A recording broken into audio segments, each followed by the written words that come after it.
राधे राधे मेरी YouTube family. जैसे जैसे गर्मियाँ बढ़ती जा रही है, हमें तलाश रहती है कुछ हेल्दी और टेस्टी से नाश्ते की। मतलब गर्मी में काम वाम करना थोड़ा सा मुश्किल सा हो जाता है और सुबह ही सुबह की तो बहुत ही ज़्यादा टेंशन सी होती है कि नाश्ते में क्या बनाएं। जैसे हम बड़े होते हैं तो दिन भर काम करने की वजह से बड़ी थकान सी हो जाती है और आजकल तो चल भी कुछ ऐसा ही रहा है। तो मैं तो अपनी बात करती हूँ, मैं अपने लिए सोचती हूँ कि कोई हेल्दी सा नाश्ता बना लूँ, लेकिन फिर थोड़ा सा आलस आ जाता है कि अपने लिए कुछ और बनाऊँगी, बच्चों के लिए कुछ और बनाऊँगी।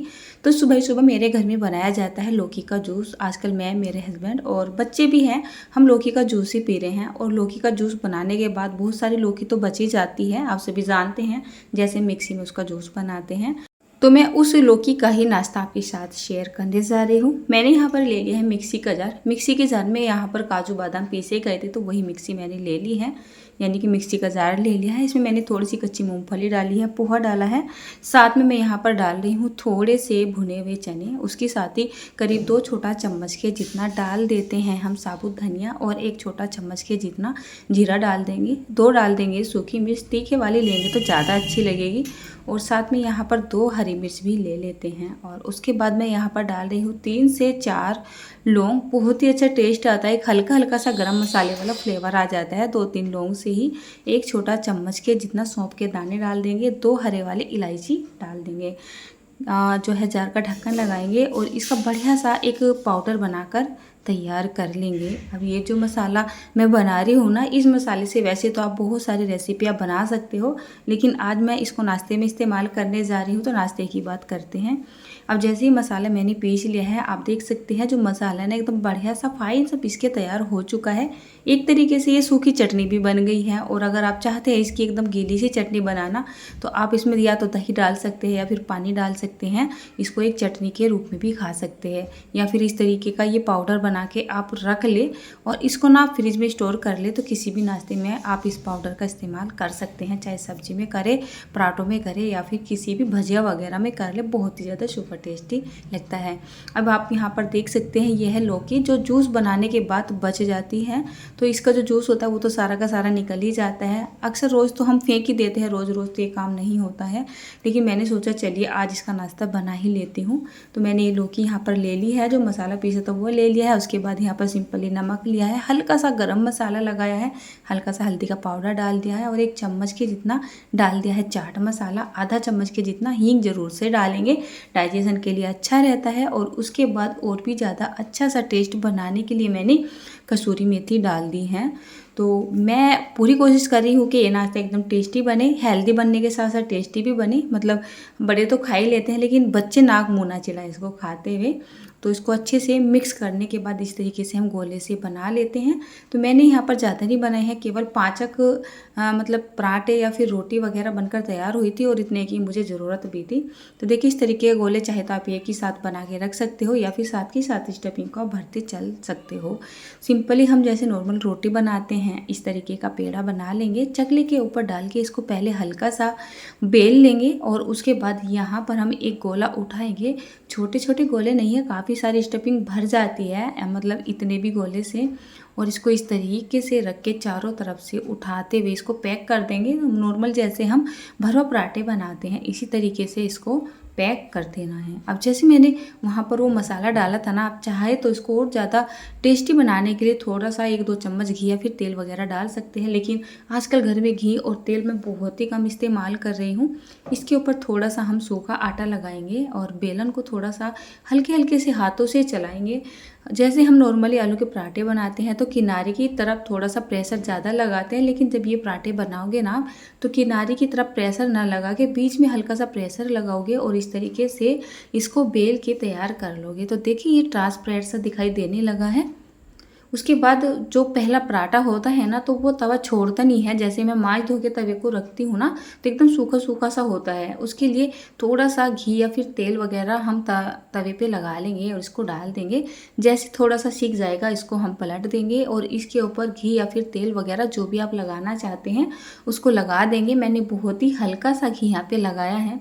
साथ के साथ ही जितना आपको टाइम लगे उस टाइम, मतलब दूसरी साइड में आप दूसरे पराठे को तैयार करते रहिए नॉर्मल पराठों की तरह। तरह जैसे हम नॉर्मल खाना बनाते हैं। और इस तरीके से इसको पलटते रहिए। अब लौकी ना एकदम कच्ची है, उसको थोड़ा सीखने में टाइम लगेगा। लौकी भी ठीक ठाक क्वांटिटी में मैंने यहाँ पे डाली थी। आपको क्या करना है, गैस का फ्लेम मीडियम और हाई के बीच में रखना है। पराठे को घी या फिर तेल लगा के इसको उलटते पलटते रहना है, यानी कि 4 से 5 बार इसको उलटना है पलटना है जब तक ये अच्छे से सीख ना जाए। इसको सीखने में थोड़ी सी देरी तो लगती है। नॉर्मल आलू का पराठा जो बनाते हैं ना, वो तो 1-2 बार पलट के ही सीख जाता है, हाई फ्लेम पे भी सीख जाता है। लेकिन इस पराठे को मीडियम टू हाई फ्लेम पे सेकना चाहिए और हल्का हल्का सा दबाते रहना चाहिए और इसको पलटते रहना चाहिए। ज़्यादा देर के लिए इसको एक ही साइड पड़ा नहीं रहने देंगे, नहीं तो नीचे से ना जला जला सा हो सकता है।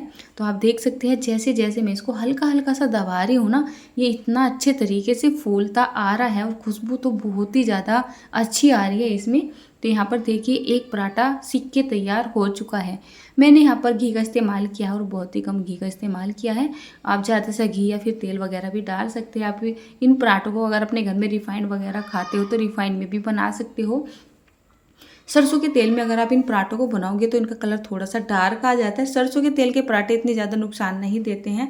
बाकी रिफाइंड में जो पराठे वगैरह बनाए जाते हैं ना, वो ज़्यादा नुकसान देते हैं। बनाने में तो वो बहुत ही हल्के से लगते हैं, लेकिन खाने के बाद डाइजेशन जो है उनका सही नहीं होता है। फिलहाल मैंने यहाँ पर ये 2 पराठे बनाकर कर लिए है तैयार, क्योंकि भोग को देरी हो रही है। एक पराठा भी मुझे और सेकना है। ये 2 पराठे चले जाएंगे भगवान जी के भोग में और एक पराठा लड्डू गोपाल जी के लिए अलग से सेक दूंगी। इसको मैं सर्व कर रही हूँ दही के साथ। इस तरीके के पराठे ज़्यादा करके दही वगैरह के साथ ही अच्छे लगते हैं। गर्मी बहुत ज़्यादा सी हो रही है ना, तो मैंने सुबह के टाइम की चाय को छोड़ा हुआ है। तो फिलहाल या तो दही की मीठी लस्सी बनती है सुबह ही सुबह, या फिर इस तरीके से कभी कभार जैसे इस तरीके के नाश्ते बनते हैं ना, तो उसके साथ ये दही मैं सर्व कर देती हूँ। अब ये जो पराठे हैं ना, इनको मैंने भोग के लिए तो बनाए हैं, लेकिन इनको मैंने बनाया है बच्चों के लिए। आजकल मैं भी और मेरे हस्बैंड भी एक तरीके से आप डाइट ही मान सकते हो। डाइट तो हमारे बस की नहीं है करनी, लेकिन हाँ, घी तेल को हमने बहुत ज़्यादा अवॉइड किया हुआ है, लेकिन बच्चों को तो देना ही चाहिए। हल्का हल्का सा ही घी मैंने लगाया था। ये पराठे मैंने बनाए हैं वैसे भोग के लिए। भोग के बाद इनको सीधा बच्चे ही खाएंगे।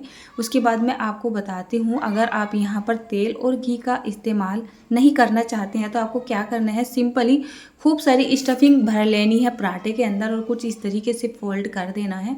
बाई चांस आपसे पराठे भरते वक्त फटते हैं ना, तो कोई बात नहीं, थोड़ा सा गीला आटा लगा के उसको आप कवर कर ले। ऐसा तो एक्सपर्ट के साथ भी हो जाता है।